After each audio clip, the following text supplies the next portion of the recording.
I think I was young, tons of freedom. Where I came from, you could say there was like, I had already from my home life, there was a lot of like addiction and stuff going on at home. So as I found skateboarding, I was really like, this is my salvation from that stuff. This is my like, I'm gonna throw everything I got into this. This keeps me from going crazy, and it really worked. And I was like, I don't really need any of that stuff. Like, I don't know, there's like people in my family got problems with that stuff. I don't want to mess with that. And then slowly it's like all around me. I'm getting a little older.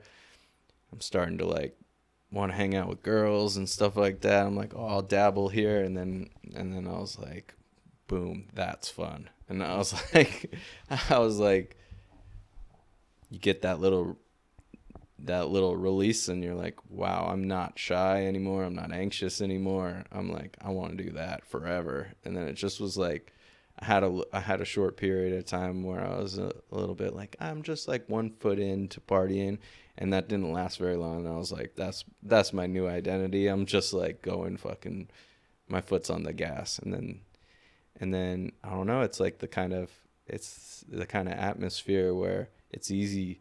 There's no structure. It's all around you. And it was fucking fun. You know what I mean? Like, when you're young, you can still skate super hard, party every single night. Then it was like party every single day. And yeah, I don't know. Like, it's hard to say that I wouldn't do the exact same thing if I were a kid again. Like, it's just like, it was just too much fun, too much at my fingertips. And yeah, we're living it up. Was Reynolds already sober at the time? Was everyone in the crew partying like that? A lot of like the those guys in the next generation up had already been through this, and they had gone through it. And I was sort of buddied up with them when I was still not partying, and I was like seeing their recovery process, and I was like, yeah, like learning all these like things about what they were going through, and applying that to like my childhood and the things that I like experienced, and really thinking hard about those things, which was an interesting way to like fall into partying with a kind of knowledge about like all of my peers that I really respected the most were sort of either struggling with that, getting over that, or thriving in their new lives. And so, yeah, I had a sort of deep understanding of like addiction before I even tapped in. And then it was like, knowing all that, I dabbled, and I was like, man, I know all that, and this is so fun. I'm down. And then, yeah, just slowly, like, it wasn't like this dark descent into drug addiction and like mayhem. It was just like a real slow, I don't know, just like a ride. It was one thing leads to another. You're out there, you're like, you start finding fun parties, you start going to New York. Man, when I started going to New York, everything changed. I was like, I really don't even know how much I care about skateboarding anymore. I want to be like in this place forever. There's so much fun things happening in like that sort of 2005 to 2010 era there that was like, I loved it. I felt like I was in the center of the world. It was so cool. So how long did all that go on for? Party didn't lived it up until like, I think that went on all the way until, I want to say 2015 is when, there was like, it was like up, fun. Then, yeah, like classic things, started losing my sponsors. Things were like, didn't feel like they were really going downhill because I was still like having so much fun, and like, didn't have a lot of responsibilities, had played it pretty safe. And so I wasn't like broke or anything. I was just kind of like, wow, I can milk a little bit of this for a while. And then I was like, oh, that, like, I went through a bunch of injuries and like each time coming back a little bit slower. And yeah, feeling a little bit less viable as a pro skater. I was feeling crusty. I was feeling old. And I was like, maybe it's time to bail from skating, figure out what's next. And I was sort of like in that headspace.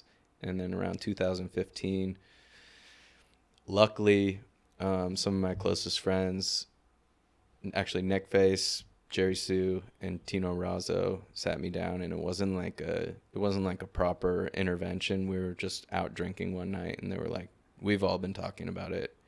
You're fucking blowing it. Like, look, you've just sort of given up on skateboarding and stuff, but you're not. It's not completely necessary that you have to just like tap out right now. Like, why don't you sober up and like give it a go?" And I'm so grateful that they had that, which at the time was kind of an awkward conversation. They're not like coming at it from like a sober perspective. They just like stuck their necks out for me, and they were like, "Look, you're like tapping out too early." And I was like, and it hit me hard right away. I was like, that night I was like, all right, I'm in. I'll give it a go. Like, it meant so much to me that my friends were like putting it out there like that. I was like, that's all I needed to hear. Like, I'll try whatever. And then put it off for a bit, and then eventually I was like, set a date, and I was like, all right, after Thanksgiving, I got a party on Thanksgiving, and I'm going to Hawaii, got a party in Hawaii, and like all this shit. And then I was like, all right, when I get back from Hawaii. And then that was 11 years ago. So at that point, when they were talking to you, you were already off Baker, and you were already off. Were you off America too? Mm-hmm.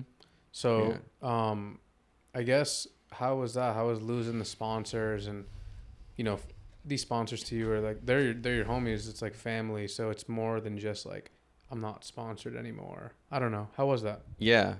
I mean, it's a hit. It's a hit to your identity for sure. But I was just kind of like not being I wasn't really like, I don't know. I wasn't really just present for it. I was I kind of was just like, the second somebody was like, I don't know if this was, I was like, yeah, it's not, I was like, it's fine. Don't worry. Like, I'm not doing my part. Like, I'll figure something out. I was really like, not really, deep down it probably hurt, and I was disappointed in myself, and I was bummed that I was like losing my family basically, but whatever. There was something else in me that was like, don't think about that.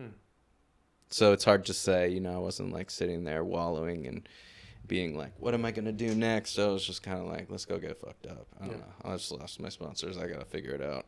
I'll figure it out. It's just like, you're just like wrapped up in the wave of things. Yeah. Were you worried about making a living or the rest of your career or anything like that? I was a little bit worried. I was just like lost a little bit, but I didn't really know what I was going to do. I was like, basically, I'll try to skate on the side. Maybe I'll get a job on the side, and then sort of hope that my life turns out a certain way. I didn't really know what was happening. That was also a kind of short period of time, and it all felt very, I don't know, that was just another whirlwind, but a different kind, like a little bit of a strange downward spiral. Yeah. But nothing, but at the same time, it was very gradual, and it didn't feel like my world was caving in, really. It just was like, shit, things aren't going my way at the moment. I wonder what's going to happen. But I didn't have any responsibilities at that time. I didn't have any, like, I had really designed my life to have no responsibilities, and I just didn't have a lot of drive. I was just kind of floating.